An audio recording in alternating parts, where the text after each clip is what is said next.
Ganito lang kadali gumawa ng Mango Graham ice cream pang negosyo. 3 sangkap lang po yan. Kailangan lang natin ng 3 lata ng Angel Condensada, chilled po yan overnight.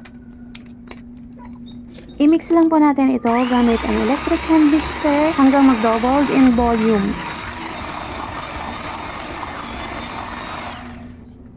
Gumamit lang po ako dito ng 3/4 kilo ng mangga, hiniwa-hiwa at nagtira ng konti pang toppings. Gumamit din ako dito ng 1 pack Graham crackers, dinurog ko po ito at nagtira ng konti pang toppings. Cut and fold po natin ang cream hanggang sa ma-well combined. Ginagawa ko po ito kapag madaling araw, medyo malamig ang panahon, hindi babagsak ang cream. Gumamit din po ako dito ng 3 ounce cups, napaka-attractive ng cups na to. Medyo makunat yung pagka-plastic niya, hindi basta-basta nasisira kapag bumabagsak yan sa freezer. At pagkatapos magsalin ng mixture sa cups, ay maglalagay naman po tayo ng toppings, yung itinabi natin kanina na mangga at crushed graham. Mas mainam kasi kung may toppings, attractive talaga tingnan. 3 sangkap lang yan pero napakasarap at napakamabenta nito sa amin.